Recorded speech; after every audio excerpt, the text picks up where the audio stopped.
Hello, welcome to my YouTube channel. आज का topic है रिप्रोडक्टिव आइसोलेशन, जिसमें introduction, definition, theories of reproductive isolation, mechanism of isolation, जिसमें prezygotic isolation, post zygotic isolation, conclusion and reference देखते हैं। इसमें introduction सबसे पहले देखते हैं। आइसोलेशन जैव विकास का महत्वपूर्ण कारक है। यह एक ऐसी विधि है जो जातियों को समूह में तथा उप समूह में बांटते हैं। बहुत सारी स्पीसीज सेम जियोग्राफिकल एनिमल होते हैं, लेकिन किसी में इंटरब्रीडिंग नहीं होती। जीन फ्लो नहीं होता है, लेकिन सेम स्पीसीज में जीन फ्लो होता है तथा इसमें जीन का ट्रांसफ़र नहीं होता है। फिर इसके पश्चात देखते हैं डेफिनेशन। आइसोलेशन वह प्राकृतिक घटना है जो परस्पर संबंधित जातियों के मध्य जीन्स के प्रवाह को रोकती है। अब स्पीसीज़ देखते हैं। स्पीसीज़ क्या होता है? ये ग्रुप ऑफ इंटरब्रीडिंग पॉपुलेशन होता है। ये जैसे कि स्पीसीज़, अब इसमें हम लोग रिप्रोडक्टिव आइसोलेशन देखते हैं। रिप्रोडक्टिव आइसोलेशन, तो रिप्रोडक्टिव आइसोलेशन क्या होता है? ये पार्टिकुलर स्पीसीज़ को स्मॉल यूनिट में सेपरेट करना, ताकि इसमें मैटिंग ना हो। जैसे कि इसमें बहुत सारी स्पीसीज़ हैं। ये इसको ग्रुप ऑफ स्पीसीज़ कहा जाता है। ये सेपरेट होके स्मॉल यूनिट में इसको तोड़ देते हैं, और ये जो स्मॉल यूनिट होते हैं ये इसमें सेम जियोग्राफिकल बैरियर होते हैं, ताकि ये इसमें जीन का फ्लो ना हो करके, और इसका कंट्रोल जो रहता है नेचर करता है। इसके पश्चात देखते हैं तीसरा नंबर में देखते हैं टू मेजर थ्योरी, जिसमें पहला मूलर्स व्यू है और दूसरा इसमें डोबेनहेस्की व्यू। तो सबसे पहले मूलर्स व्यू को देखते हैं।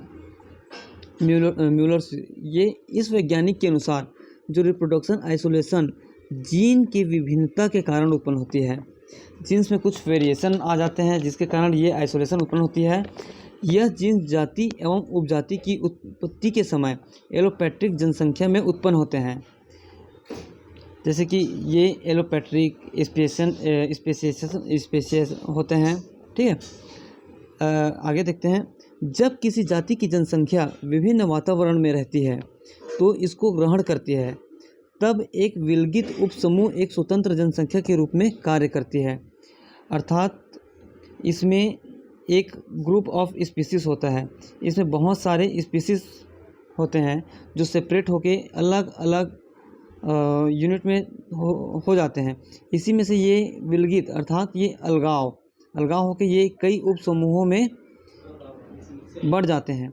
इनका जो उप समूह होता है, इसमें इसी प्रकार के प्रजाति जो स्पीसीज़ होंगे उसमें इसके साथ मैटिंग होगा। फिर जो डोबेनहेस्की व्यू है, इस वैज्ञानिक के अनुसार जो रिप्रोडक्टिव आइसोलेशन लैंगिक रूप से प्रजनन करने वाले युग्म एवं परनिषेचन करने वाले जातियों के बीच होते हैं। ये जो इस प्रकार के जो रिप्रोडक्टिव आइसोलेशन होते हैं वो एक युग्म और एक जातियों के मध्य होते हैं। इनके जो संपूरक जीन्स होते हैं उनके परिवर्तन के कारण होते हैं।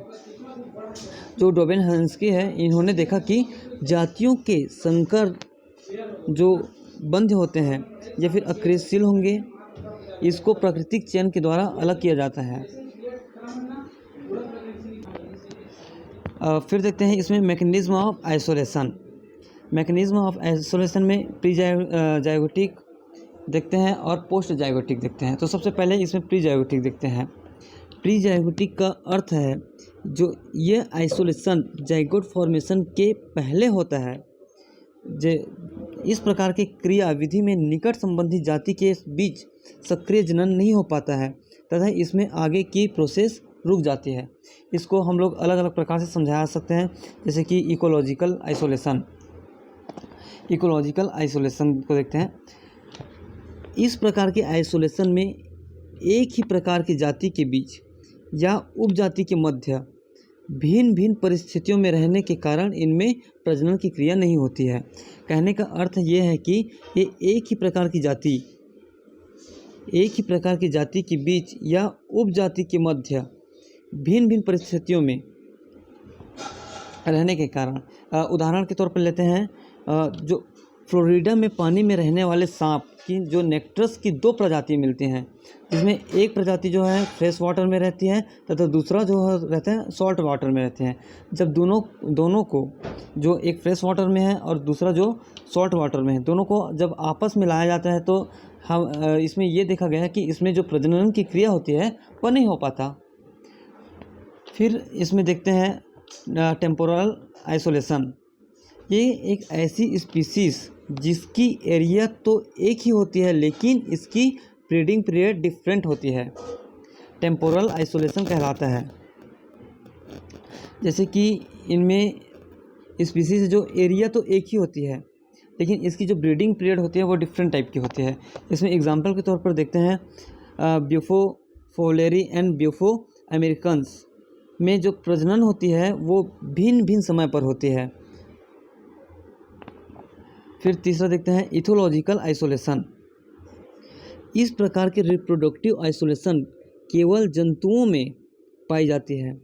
यह आइसोलेशन में अलग अलग जातियों के जंतु में लैंगिक जनन अर्थात जो सेक्सुअल रिप्रोडक्शन होता है या फिर कोर्टशिप कहा जाता है, इसमें भिन्नता के कारण होती है। एग्जाम्पल के तौर पर लेते हैं कि जो अनेक प्रकार की पक्षियों में देखते हैं, जो अनेक प्रकार के पक्षी हैं जिसके मादा को प्रजनन करने के लिए नर के द्वारा लयबद्ध गाना तथा इसको इम्प्रेस करने के लिए डांस किया जाता है। जैसे कि कोयल गाना और डांस करने के लिए मोर प्रदर्शन, जिसके कारण जो मादा होती है वो आकर्षित होती है प्रजनन करने के लिए।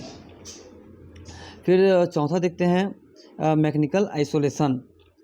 इस प्रकार का रिप्रोडक्टिव आइसोलेशन मुख्य रूप से केवल जंतुओं में पाया जाता है। यह विभिन्न जातियों की जननांगों की रचना, ये इम्पोर्टेंट पॉइंट है कि जननांगों की रचना में भिन्नता होने के कारण होती है। यह भिन्नता होने के कारण इसमें प्रजनन नहीं हो पाती, किंतु कुछ जातियों में आइसोलेशन सिद्ध हुआ है। फिर दूसरा देखते हैं, इसमें प्री जाइगोटिक के बाद पोस्ट जाइगोटिक आइसोलेशन देखते हैं। तो यह जाइगोट फॉर्मेशन के बाद होने वाला प्रोसेस है। इसको हम निम्न प्रकार से कह सकते हैं। इसमें जेनेटिक आइसोलेशन देखते हैं। एक जाति के शुक्राणु दूसरे जाति के मादा के जनन पथ पर जीवित नहीं रह पाते और फलस्वरूप निषेचन की क्रिया नहीं हो पाती। अर्थात ये देखते हैं कि ये एक जाति के जो शुक्राणु होते हैं दूसरे जाति के जो मादा है इसके जो जनन पथ होते हैं उस पर जीवित नहीं रह सकते, ये मर जाते हैं, जिसके फलस्वरूप इसमें फर्टिलाइजेशन की क्रिया नहीं होती और इसमें जब फर्टिलाइजेशन की क्रिया नहीं होगी तो इसमें संतान की उत्पत्ति नहीं हो पाएगी। तो ये जेनेटिक आइसोलेशन के थ्रू आता है। फिर देखते हैं जाइगोटिक मोर्टालिटी। यदि किसी कारणवश एक जाति के शुक्राणु दूसरी जाति के मादा के ओवा को फर्टिलाइज करता भी है तो इसमें इस प्रकार का जाइगोट विभाजन के प्रारंभिक अवस्था में ही नष्ट हो जाते हैं। अर्थात कहने का अर्थ ये है कि इसमें अगर एक जाति के जो शुक्राणु हैं मादा के दूसरी जाति के मादा के ओवम को फर्टिलाइज भी कर दिए तो इसमें जाइगोट का निर्माण भी हो गया।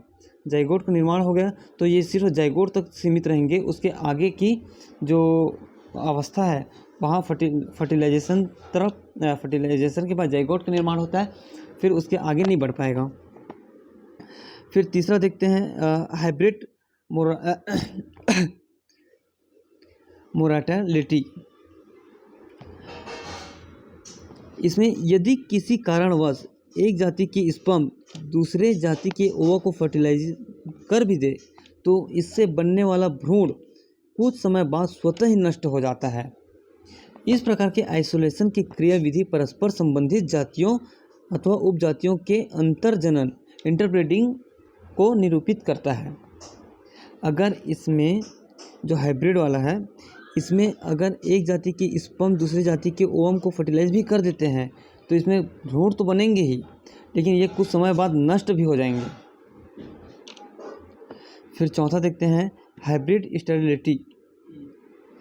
कभी कभी दो भिन्न प्रजाति के शुक्राणु एवं ओवा, दो भिन्न प्रजाति के शुक्राणु तथा ओवा से निर्मित जाइगोट परिवर्तित होकर स्वयं संकरों का निर्माण करती है, लेकिन ऐसे संकरों में शारीरिक विकास नहीं हो पाता, ये बंध्य हो जाते हैं।